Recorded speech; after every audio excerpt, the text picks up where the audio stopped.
I watched this video just today, earlier today, in which this woman was praising Donald Trump for basically saying what I guess, what she thinks is on everyone's mind about the whole immigration issue.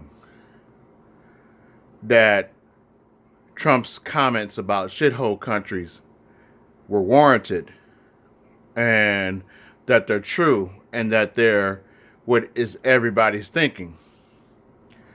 And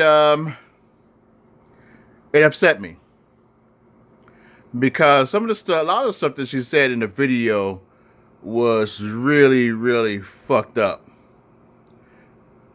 This cow had the nerve to congratulate Trump on being a bullying, belligerent asshole.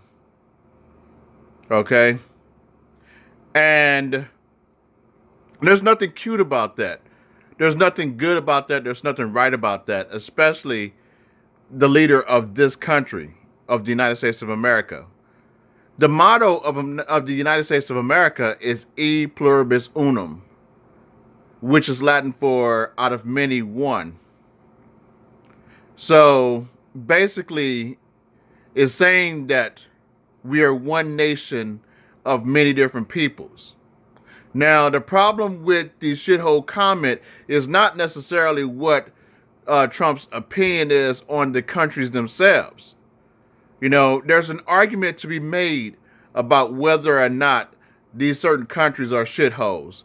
Just, on the sake of, like, whether they're developed or not, on the sake of their economic status, on the sake, in the sake of, or basically whether or not these countries are stable or not, whether there's stable leadership, whether there's a government or whatever that basically is going to last more than, like, a couple of decades or a few decades. There's an argument to be made for that. But he's not necessarily talking about the countries themselves.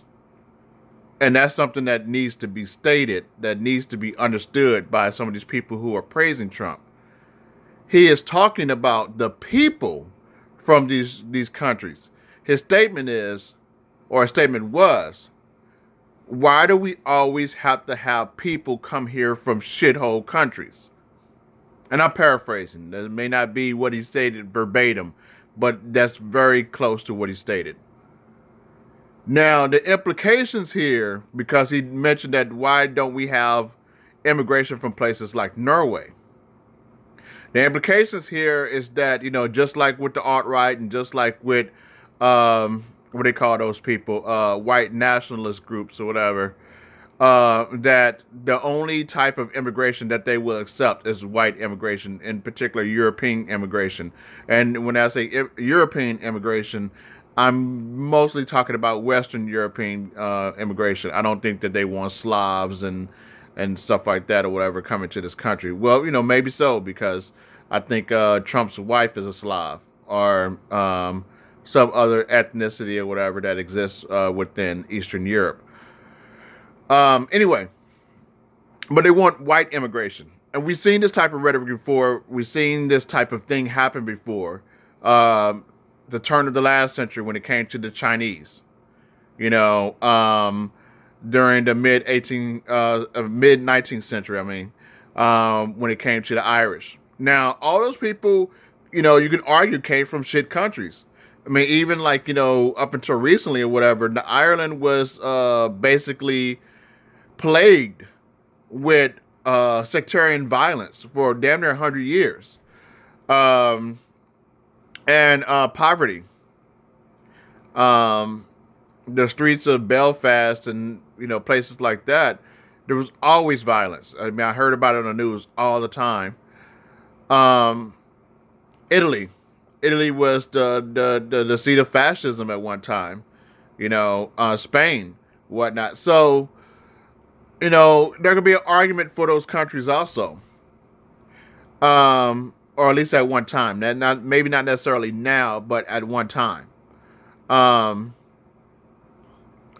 So, this isn't about countries. This isn't about Haiti itself. This isn't about various countries in Africa. This isn't about El Salvador. This is about the people coming from those places and how Trump doesn't want those people here.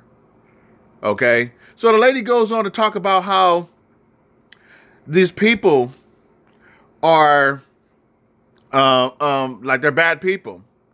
They come here, they don't do anything, they don't contribute anything. And that's totally untrue.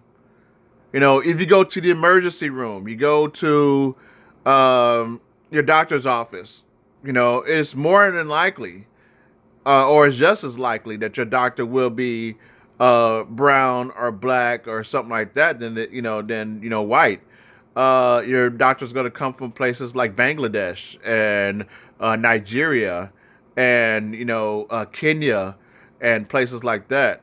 When you put your children in daycare or you put your parents into a nursing facility, 9 times out of 10, the people taking care of those children or taking care of your loved ones are going to be recent immigrants, or at least the sons and daughters of recent immigrants.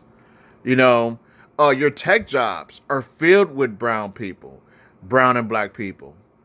People from Southern Asia, people from Africa. You know, your construction jobs are filled with brown people, whatever, from Central and South America, from Southern North America. Places like Mexico and stuff like that. So this ideal that these immigrants or whatever just come to this country and they're not doing anything but I guess like robbing and stealing and raping and pillaging and stuff like that is untrue.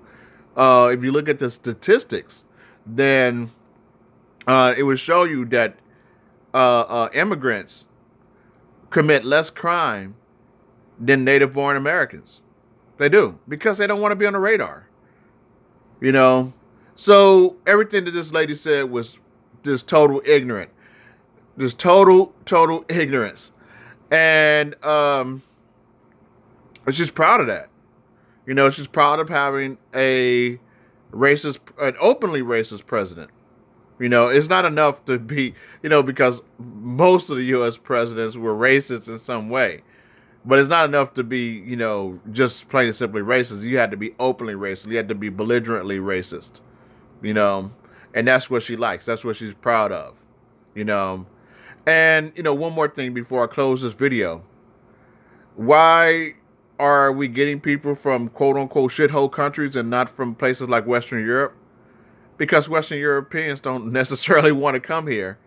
I don't see Western Europeans or whatever and Australians or whatnot tripping over themselves trying to get here because they got their shit together. And they see that, in many ways or whatever, America is not necessarily the land that it was advertised, a long time ago.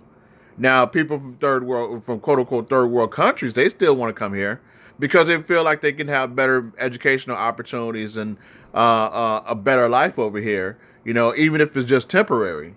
But people in Western Europe or whatever, they already have those type of luxuries.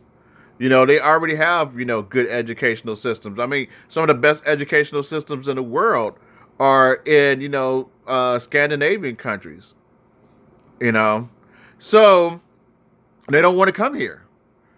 Why would you leave a place that has universal health care or whatever to pay for, to stand in line or whatever to pay for, top dollar for, getting medical treatment? Why would you do that? Why would you leave a place like Germany, which has worker rights or whatever, to come to a place or whatever that's losing workers' rights year after year after year? So they don't want to come here. Okay? These yahoos or whatever, like the woman that made this video, they're the ones that, haven't really been anywhere and believe that America is the greatest country in the world simply because people tell them that America is the greatest country in the world. And that's not true. So Western Europeans don't want to come here. And, can you blame them? So, and then the other thing is that even our tourism has fallen off. Nobody wants to come to a country, whatever, when you see in the news that the president, the leader of their country, whatever, is making racist remarks over and over again? Who wants to come to a place like that?